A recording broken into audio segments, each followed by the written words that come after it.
அருமையான கர்த்தருடைய பிள்ளைகளே, நம்முடைய தேவனாய கர்த்தரும் இரட்சகருமாகிய இயேசு கிறிஸ்துவின் மாபெரும் கிருபையினாலே நாம் அனைவரும் இந்த புதிய வருடத்தை நாம் பெற்றிருக்கிறோம். அவர் நம்மை இணைத்து கொண்ட சபையிலே அவரது பிள்ளைகளாகிய நாம் ஒன்றாயிருப்பது நாம் பெற்றிருக்கும் மாபெரும் பாக்கியம். இப்படிப்பட்ட பாக்கியம் வேறு ஒன்றுமே இல்லை. அருமையானவர்களே, வேறொன்றுமே இல்லை. கர்த்தர் நமக்காக தெரிந்து கொண்ட இந்த இடத்திலே அவரை தொழுது கொள்ளுகிற பொழுதெல்லாம் அவர் நமக்கு சமீபமாய் இருக்கிறது போல தேவனை இவ்வளவு சமீபமாய் பெற்றிருக்கிற வேறே பெரிய ஜாதி எது? ஆம், இதுவே நாம் பெற்றிருக்கின்ற பெரும் பாக்கியம். அருமையானவர்களே, இதுதான் சத்தியம். இன்றைக்கு நீங்கள் உபாகமம் 12ஆம் அதிகாரத்திலே 13வது 14வது வசனத்திலும் 4வது அதிகாரத்திலே 7வது வசனத்திலும் நீங்கள் வாசித்து பாருங்கள். இந்த சத்தியத்தை நாம் அறிந்து கொள்ள முடியும். ஆகவே உங்களுடைய இருதயம் நன்றியால் பொங்கி வழியட்டும், நன்றியால் பொங்கி வழியட்டும். நாம் வழிபோக்கரல்ல, நாம் சொந்த ஜனம். அவருடைய சொந்த ஜனம், அவருடைய வீட்டிலே கூடியிருக்கிற அவருடைய சொந்த குடும்பம். அருமையானவர்களே, இந்த பொங்கி வழியும் அனுபவம் இன்றோடு முடிந்துவிடக்கூடாது. இந்த புதிய வருடமாகிய இன்றைய தினத்திலும் மாத்திரம் முடிந்துவிடக்கூடாது. உங்கள் வாழ்நாள் எல்லாம் இது அனுபவமாயிருக்க வேண்டும். கர்த்தருக்கு மகிமை உண்டாவதாக. எனக்கு அருமையானவர்களே, இனி வரும் நாட்களில் நாம் கடந்து செல்லும் பாதைகளிலே தேவன் நம்மோடு இருந்து நம்மை வழிநடத்த நம்மை ஒப்புக் கொடுப்போம். இப்பொழுது வாசிப்போம். யாத்திராகமம் 33ஆம் அதிகாரம் 15ஐயும் 16ஐயும் தயவு செய்து வாசியுங்க. அப்பொழுது அவன் அவரை நோக்கி, உம்முடைய சமூகம் என்னோடே கூட செல்லாமல் போனால் எங்களை இவ்விடத்திலிருந்து கொண்டு போகாதிரும். எனக்கும் உமது ஜனங்களுக்கும் உம்முடைய கண்களிலே கிருபை கிடைத்தது என்பது எதனால் அறியப்படும்? நீர் எங்களோடே வருவதனால் அல்லவா? இப்படியே பூமியின் மேலுள்ள ஜனங்கள் எல்லாரிலும் நானும் உம்முடைய ஜனங்களும் விசேஷித்தவர்கள் என்று விளங்கும் என்றான். கர்த்தருக்கு மகிமை உண்டாவதாக. இது ஒரு அருமையான ஒரு வேண்டுதல். நீங்கள் வாசித்து பாருங்கள். உம்முடைய சமூகம் என்னோடே கூட செல்லாமல் போனால் எங்களை இவ்விடத்தில் இருந்து கொண்டு போகாதிரும். எனக்கும் உம்முடைய ஜனங்களுக்கும் உம்முடைய கண்களிலே கிருபை கிடைத்தது என்பது எதனால் அறியப்படும்? நீர் எங்களோடே வருவதினால் அல்லவா? இப்படியே பூமியில் மேலுள்ள ஜனங்கள் எல்லாரிலும் நானும் உம்முடைய ஜனங்களும் விசேஷித்தவர்கள் என்று விளங்கும். அருமையானவர்களே, இந்த சத்தியத்தை இன்றைக்கு நாம் நம்முடைய இருதயத்திலே பதித்து வைக்க வேண்டும். இன்றைக்கு சத்தியத்தை அறியாமல் இன்றைக்கு ஏதோ எப்படியோ நாம் வாழ்ந்தால் போதும், எப்படியோ நடந்தால் போதும் என்று இன்றைக்கு ஆண்டவருடைய பிள்ளைகள் நினைக்கிறார்கள். அருமையானவர்களே, அது ஆசீர்வாதம் அல்ல.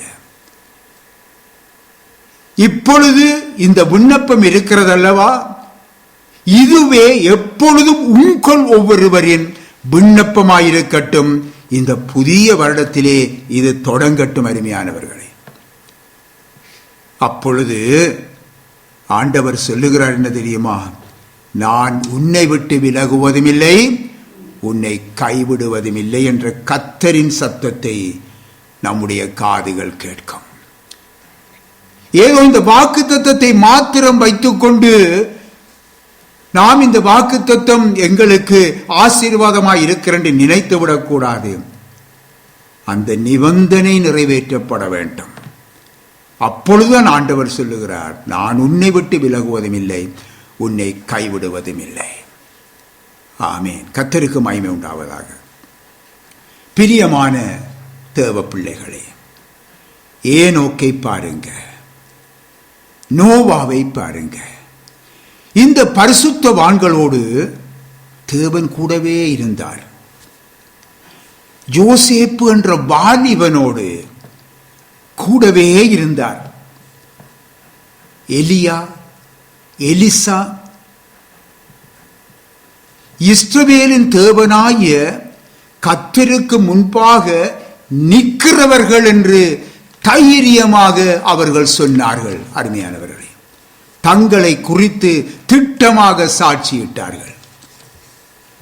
தாவீதும் இப்படிப்பட்ட சாட்சி உடையவராக காணப்பட்டார்.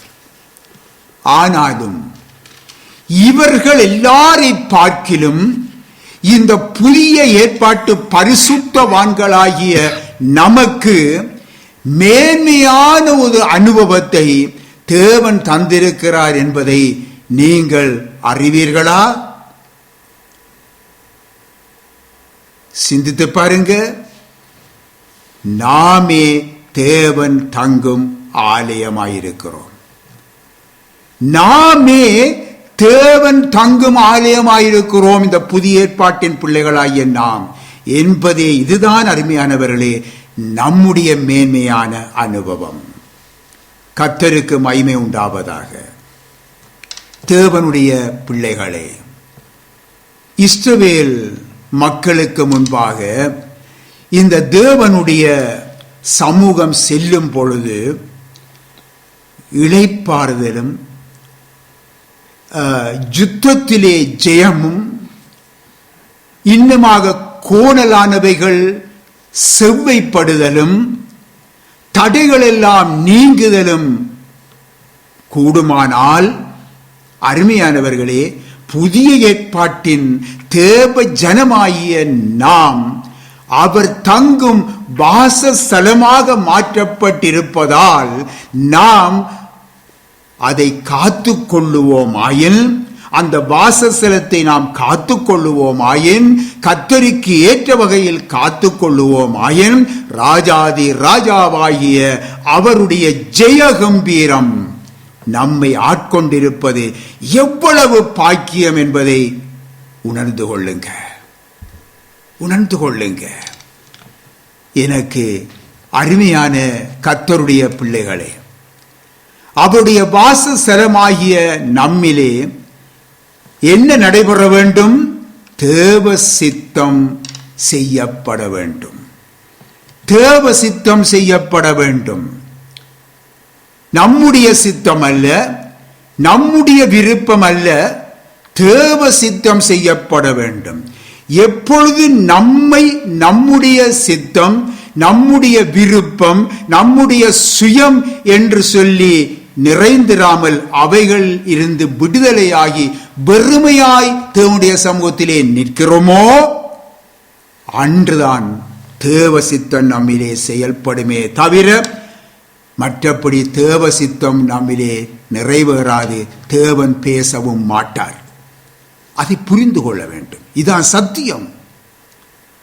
அருமையானவர்களே, இன்றைக்கு சில பேர் எதிர்பார்ப்பது புதிய வருஷத்திலே அப்பா வாக்குத்தத்தங்களை அள்ளி தர வேண்டுமே, ஆசீர்வாத வார்த்தைகளை தர வேண்டுமே என்று சொல்லி நினைப்பார்கள். அருமையானவர்களே, ஆம் நினைப்பார்கள். அது இந்த சபையிலே அது நடப்பதில்லை. அதனால் அநேகர் சோர்ந்து போகிறார்கள். அருமையானவர்களே, சத்தியத்தை அறிந்து கொள்ளுங்கள், சத்தியம் உங்களை விடுதலையாக்கும். ஆகவே நீங்கள் விடுதலையாக வேண்டும் என்பதே தேவனுடைய சித்தம். நீங்கள் விடுதலை பெற்ற ஜனம் இன்னும் அவருடைய வருகை வரை விடுதலையாகிக் கொண்டே இருக்க வேண்டும். சங்கீதம் 103 20-21 நீங்கள் கவனித்து பாருங்க. கர்த்தருடைய தூதர்கள், பரலோக தூதர்கள் அவருடைய வார்த்தையை கேட்டு அவருடைய வசனத்தின்படி செய்கிறார்கள் என்று சொல்லி பார்க்கிறோம். அவருடைய வார்த்தையை கேட்டு அவருடைய வசனத்தின்படி தான் செய்கிறார்கள். கர்த்தருக்கு பிரியமானதை அவர்கள் செய்து அவருக்கு ஊழியம் செய்கிறார்கள். தங்களுடைய சத்தின்படி அல்ல, கர்த்தருக்கு பிரியமானதை செய்து அவருக்கு ஊழியம் செய்கிறார்கள். இன்றைக்கு ஊழியம் ஊழியம் ஊழியம் என்ற உடனே இன்றைக்கு ஊழியமாக எங்கு பார்த்தாலும் ஊழியம் தான் நடைபெறுகிறது. நல்லது. ஆனால் இந்த சத்தியத்தை அறியாமல் செய்கிற அனைத்து ஊழியங்களும் கர்த்தருடைய பார்வையிலே வீண். கவனியுங்க. இப்படி இருக்கும் பொழுது பாருங்க, கர்த்தருடைய வார்த்தையை கேட்டும் இன்றைக்கு தங்களுடைய சுய சித்தத்தின்படி இன்றைக்கு கிறிஸ்தவ வாழ்க்கை வாழ முடியாதென்றல்ல, வாழ முடியும். அவருக்கு பிரியம் இல்லாமல், அதாவது தேவ சித்தத்தை விட்டு விலகி நின்று அவருக்கு ஊழியம் செய்யவும் முடியும். இந்த இரண்டு வழியிலே நடப்பவர்கள் கிறிஸ்தவர்கள் தான். அவர்கள் ஆண்டவரை நேசிக்கிறவர்கள் தான், இல்லை என்றல்ல. அவர்களும் தேவனுடைய வாசஸ்தலத்தார் தான். இவர்கள் மனுஷருடைய பார்வையிலே புகழ்ச்சியையும் நல்ல மதிப்பையும் பெற்றுக்கொள்ளலாம். ஆனால் இவர்கள் தேவனுடைய பார்வையிலே அக்கிரம செய்கைக்காரராய் இருப்பதினாலே அவர்கள் தேவனுடைய வாசஸ்தலத்தை பாழடிப்பவர்களே என்பதை புரிந்து கொள்ளுங்க. தேவனுடைய பாதுகாப்புக்கு அவர்கள் தூரமாகி விடுகிறார்கள். இதன் விளைவு ஆரம்பத்திலே தெரியாவிட்டாலும் முடிவிலே காண முடியும். அருமையானவர்களே, இதைத்தான் நாங்கள் சத்தியத்திலே நாங்கள் அறிந்து கொள்ளுகிறோம். ஆகவே இந்த புதிய வருஷத்திலே நீங்கள் இன்னும் விடுதலையாக வேண்டும். இதைத்தான் கர்த்தர் விரும்புகிறார். இந்த புதிய வருஷத்திலே இன்னும் என்னென்ன வகையிலே நாம் கட்டப்பட்டிருக்கிறோமோ அதிலிருந்து விடுதலையாக வேண்டும் என்று தேவன் விரும்புகிறார். ஏன்? அவருடைய வருகை சீக்கிரமாய் வருகிறது என்பதை எல்லா தேவனுடைய பிள்ளைகளும் அறிந்திருக்கிறார்கள். உதாரணமாக பாருங்க, உங்களுக்கு இன்னும் விளங்கக்கூடியதாக ஒரு காரியத்தை சொல்கிறேன். இன்றைக்கு ஒரு ட்ரெயின் ஓடிக்கொண்டிருக்கிறது. பெரிய நீட்டு ட்ரெயின் பாருங்கள், இங்கே நாங்கள் பார்ப்போம், ஓடிக்கொண்டே இருக்கிறது. எப்படி ஓடுகிறது? அந்த என்ஜின் இழுத்து கொண்டு ஓடுகிறது. எவ்வளவு ஸ்பீடா ஓடிக்கொண்டிருக்கும் பாருங்க. ஆனா அந்த என்ஜினை விட்டு இந்த பெட்டிகள் கழட்டப்பட்டு விட்டால் என்ஜின் ஓடும், பெட்டியும் ஓடும். அருமையானவர்களே, வரிசை வரிசையா ஓடும். வந்த ஸ்பீடுக்கு ஓடிக்கொண்டே இருக்கும். அருமையானவர்களே, ஆனால் நேரம் வரும், மெல்ல மெல்ல இந்த பெட்டிகளுடைய ஸ்பீட் குறையும். குறைந்து என்ன செய்யும்? முடிவிலே ஒரு இடத்திலே நின்றுவிடும். இதுதான் அருமையானவர்களே இதற்கு விளக்கமான ஒரு உதாரணம். கர்த்தருடைய வாசஸ்தலமாக இருக்கிற நாம் கர்த்தருக்குள்ளும் கர்த்தர் நமக்குள்ளும் இருக்கிற அந்த மேன்மையானதொரு அனுபவத்துக்குள் நடக்கின்ற அந்த நிகழ்வையே இந்த உதாரணம் வெளிப்படுத்தி காட்டுகிறது. நீங்கள் இது விளங்கிக் கொள்ள உங்களுக்கு இலகுவாய் இருக்கும் என்று நான் நம்புகிறேன். ஆகவே பிரியமான தேவனுடைய பிள்ளைகளே, தேவனுடைய வாசஸ்தலமாகிய நாம், அவர் நமக்குள்ளே வாசம் பண்ணும் அந்த மேன்மையான அனுபவத்தை எப்பொழுதும் நாம் காத்து கொள்ளுவதிலே மிகவும் கவனமாய் இருப்போமாக. நாம் தேவன் தங்கும் வாசஸ்தலமாக இருப்பதினாலே இன்றைக்கு நாம் பூமியில் உள்ளவைகளை அல்ல, மேலானவைகளையே நாம் தேட வேண்டும். பூமிக்குரியவைகளை தேடுகிறது அது வேறு. பூமியையே பார்த்து கொண்டு பூமியின் சிந்தையோடு நடப்பவர்கள் அது வேறு. ஆனால் தேவனுடைய வாசஸ்தலமாயிருக்கும் தேவனுடைய பிள்ளைகள் மேலானவைகளையே தேட வேண்டும். இதை நீங்கள் கொலோசியரிலே 3ஆம் அதிகாரத்திலே 1வது 2வது வசனங்களை நீங்கள் எடுத்து வாசித்து பாருங்கள். இன்றைக்கு இந்த பூமியிலே பட்டம், பதவி, பணம், பொருள், மனித மேன்மை, மனித புகழ்ச்சி, அரசியல், இன்னுமாக ஊழியத்தை ஆதாய தொழிலாக, சம்பள தொழிலாக கொள்ளுதல், இவை எல்லாமே பூமியில் உள்ளவைகள். அருமையானவர்களே, பூமிக்கு உரியவைகள். நன்றாக விளங்கிக் கொள்ளுங்க. அப்படியாயில் தேவனுடைய பிள்ளைகள் படிக்கக்கூடாதா? பட்டம் பெறக்கூடாதா? பணம் பொருள் வைத்திருக்க கூடாதா? இல்லை, அப்படி நினைக்க கூடாது. தேவ பிள்ளைகள் நன்றாக படிக்க வேண்டும். தேவ ஞானத்தை தந்திருக்கிறார். பட்டம் பெற வேண்டும், நன்றாக வாழ வேண்டும், சந்தோஷமாக வாழ வேண்டும். ஆனால் கவனியுங்க, இவைகளை குறித்து மேன்மை பாராட்டல் கூடாது. மற்றவர்கள் என்னை புகழ வேண்டும், என்னை மேன்மையானவர்களாக நிற்க வேண்டும் என்று நாங்கள் நினைக்க கூடாது, அதை எதிர்பார்க்க கூடாது. ஏனென்றால் இவைகள் எல்லாம் இந்த உலகத்தின் குப்பைகள். அப்படித்தான் சத்தியம் சொல்லுகிறது. ஆகவே நாம் குப்பையை என்ன செய்வோம்? நம்மை வீட்டிலே இருந்து தூக்கி தெருவிலே வீசுவோம். அப்பொழுதுதான் வீடு சுத்தமாயிருக்கும் என்று சொல்லி நாங்கள் நினைக்கிறோம் அல்லவா? நம்முடைய சுற்றாடல் சுத்தமாயிருக்க வேண்டும். குப்பைகளை அள்ளி கொண்டே வெளியிலே கொட்டுவோம். அப்படியே அருமையானவர்களே, இந்த குப்பைகளை நான் கொண்டு வெளியிலே கொட்டும் பொழுதுதான் நான் தேவனுடைய பார்வையிலே தேவன் தங்கும் வாசஸ்தலமாக காணப்பட முடியும். கலாத்தியர் 6ஆம் அதிகாரத்திலே 14ஆம் வசனத்திலே அப்போஸ்தலனாகிய பவுல் சொல்லுகிறார். என்ன தெரியுமா? நானோ நம்முடைய கர்த்தராகிய இயேசு கிறிஸ்துவின் சிலுவையை குறித்தே அல்லாமல் வேறொன்றையும் குறித்து மேன்மை பாராட்டாதிருப்பேனாக. பார்த்தீர்களா? இதுதான் ஒவ்வொரு தேவனுடைய பிள்ளைகளுடைய வாழ்க்கையாக இந்த புதிய வருஷத்திலே அமைய வேண்டும். வாசிப்போமா? ஏசாயா 57வது அதிகாரம் 15வது வசனம். நித்திய வாசியும் பரிசுத்தர் என்கிற நாமமும் உள்ளவருமாகிய மகத்துவரும் உன்னதமுமானவர் சொல்லுகிறார்.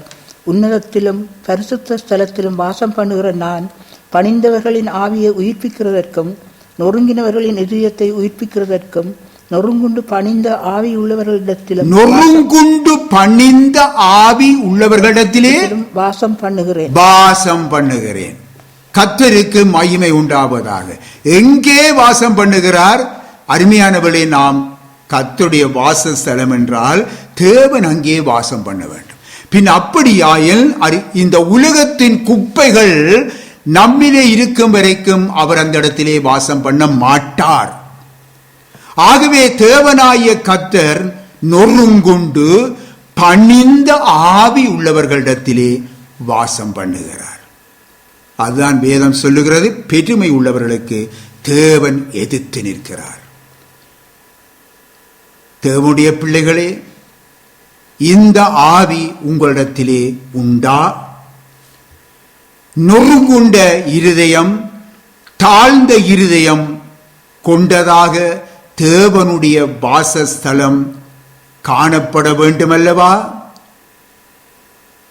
ஆகவே உன்னுடைய சகல மேன்மைகளை, மேன்மை பாராட்டல்களை, பெருமைகளை, இன்றே இந்த உலகத்தின் குப்பைகளை இன்றே உன்னை விட்டு நீ விலக்கி உன்னை தாழ்த்து. உன்னை தாழ்த்து. ஒவ்வொரு தேவனுடைய பிள்ளைகளும் தன்னை தாழ்த்த வேண்டும். அவன் மனத்தாழ்மையாய் நடப்பதையே இந்த புதிய வருடத்திலே, இந்த 1ஆம் தேதியிலே அடியெடுத்து வைத்திருக்கிற நாம் ஒவ்வொருவரும் கூடனும் தேவன் இன்றைக்கு பேசிக் கொண்டிருக்கிறார். அதைத்தான் தம்முடைய பிள்ளைகளிடத்திலே அவர் எதிர்பார்க்கிறார். மீகா புஸ்தகத்திலே 6ஆம் அதிகாரத்திலே 8வது வசனத்தை நீங்கள் வாசித்து பாருங்கள். உன் தேவனுக்கு முன்பாக மனத்தாழ்மையாய் நடப்பதை அல்லாமல் வேறே எண்ணத்தை கர்த்தர் உன்னிடத்திலே கேட்கிறார். நன்றாக விளங்கிக் கொள்ளுங்கள். இதைத்தான் கர்த்தர் உன்னிடத்திலே கேட்கிறார். எனக்கு அருமையானவர்களே, இவ்விதமாக இந்த வசனத்தினூடாக ஒவ்வொரு தேவனுடைய பிள்ளைகளுடனும் கர்த்தர் பேசிக் கொண்டிருக்கிறார். இப்பொழுதே இந்த புதிய வருடமாய இந்த ஆரம்பத்திலேயே அவருடைய சத்தத்துக்கு இன்றைக்கு கீழ்ப்படிந்தால், என் சமூகம் உனக்கு முன்பாக செல்லும், நான் உனக்கு இளைப்பாறுதல் தருவேன் என்று வாக்கு பண்ணுகிறார். கர்த்தருக்கு மகிமை உண்டாவதாக. ஏசாயா 56ஆம் அதிகாரத்திலே 7வது வசனத்திலே தாம் வாசம் பண்ணும் தம்முடைய வீட்டை குறித்து, என்னுடைய வீடு சகல ஜனங்களுக்கும் ஜெப வீடு எனப்படும் என்று சொல்லுகிறார். பின்னாகவே என்னுடைய ஜெப வீடு சகல ஜனங்களுக்கும் ஜெப வீடு எனப்படும். பார்த்தீர்களா கர்த்தர் என்னத்தை எதிர்பார்க்கிறார் என்று. தேவனுடைய பிள்ளைகளே, கடந்த வருடம் முழுவதும் உங்களுடைய ஜெப ஜீவியம் எப்படி இருந்தது என்பதை நீங்கள் ஆராய்ந்து பாருங்க. எல்லாவற்றுக்கும் எங்களுக்கு டைம் இருந்தது, எல்லாவற்றுக்கும் டைம் இருந்தது. ஆனால் ஜெபத்துக்கு மட்டும் எத்தனை சாக்கு போக்கு, ஜெபம் செய்வதற்கு மாத்திரம் எத்தனை சாக்கு போக்கு. ஜெப ஆவி நம்மிலே எப்பொழுதும் கிரியை செய்து கொண்டிருக்க வேண்டும். எப்பொழுது நான் தேவனுடைய சமூகத்திலே ஜெபிப்பேன் என்ற வாஞ்சை இருக்க வேண்டும். நாமோ சாக்கு போக்குகளை முன்வைக்கிறோம். அருமையானவர்களே, இது சாதாரண ஒரு காரியம் அல்ல. தேவன் தங்கும் வாசஸ்தலம், அது அவருடைய ஜெப வீடு. எல்லா மனுஷருக்காகவும் விண்ணப்பங்களையும் ஜெபங்களையும் வேண்டுதல்களையும் சோஸ்திரங்களையும் நாம் ஏறெடுக்க வேண்டும். இதுதான் ஜெப வீடு செய்கிற வேலை. அருமையானவர்களே, ஜெப வீடு செய்கிற வேலை. அருமையானவர்களே, நாட்டிலே அரச தலைவர்களுக்காக, அரசாங்கத்துக்காக, அதிகாரிகளுக்காக ஜெபிக்க வேண்டிய ஜெப வீடு என்ன செய்கிறது? இப்பொழுது கொஞ்சம் சிந்தியுங்க. மனுஷருடைய ரட்சிப்புக்காக, அவர்கள் சத்தியத்தை அறிகின்ற அறிவை அடைய வேண்டும் என்பதற்காக ஜெபிக்க வேண்டிய இந்த ஜெப வீடு என்ன செய்கிறது? கர்த்தருக்கு நன்றியுள்ள இருதயத்தோடு நிற்க வேண்டிய இந்த ஜெப வீடு என்ன செய்கிறது?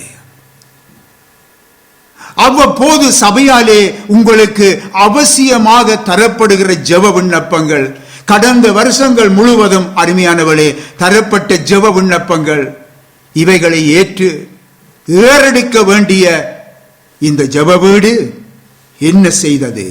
சிந்தித்து பாருங்க.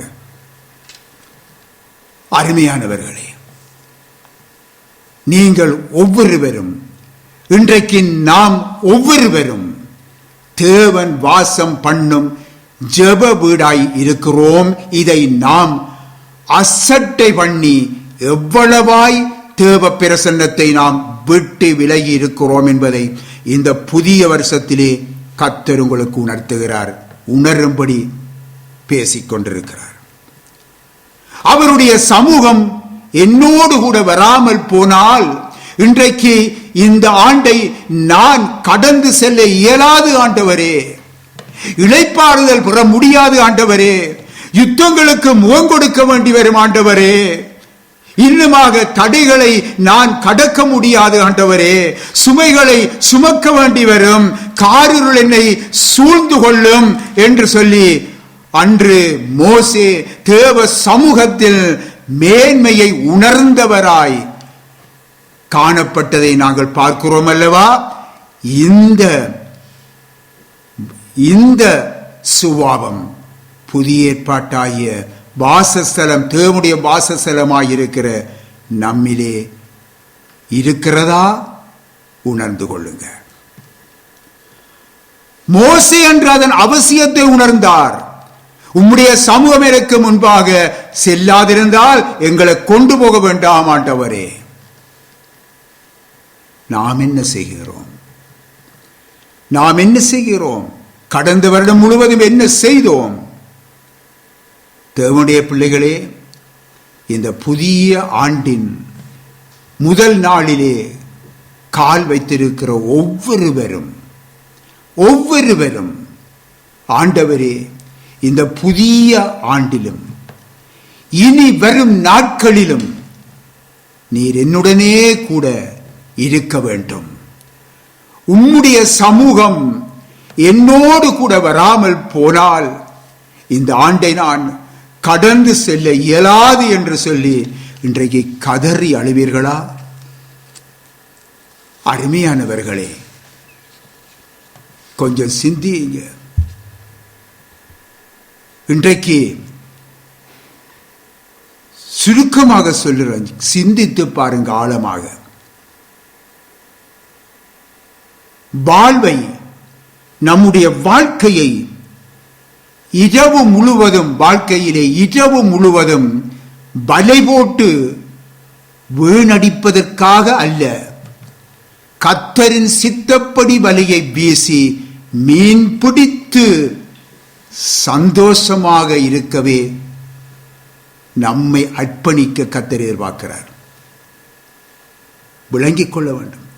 இன்றைக்கு வாழ்க்கை பூராகவும் இரவு முழுவதும் வலை போட்டு வீசி வாழ்க்கையை வீணடித்துக் கொண்டிருக்கிற இன்றைக்கு அநேகர் கர்த்தரின் சித்தப்படி வீசி மீன் பிடிக்க நாம் கற்றுக்கொள்ள வேண்டும். கர்த்தரை ஒதுக்கி வைத்துவிட்டு, கர்த்தரை இடத்திலே ஒதுக்கி வைத்துவிட்டு நம்முடைய சித்தத்தின்படி, நம்முடைய விருப்பத்தின்படி ஓடி ஓடி உழைத்து செய்வது எல்லாம், அருமையானவர்களே, பாபேல் கோபுரம். நன்றாக புரிய வேண்டும். பாபேல் கோபுரம், இதை உணர வேண்டும். தேவனுடைய வாசஸ்தலமாக உன்னை காத்துக்கொள்ள கவனமாயிரு. ஒவ்வொரு தேவனுடைய பிள்ளைகளும் கவனமாயிருங்க. அப்பொழுது அவர் உனக்கு எல்லா சூழ்நிலைகளிலும் சமாதானத்தை கட்டளையிடுவார்.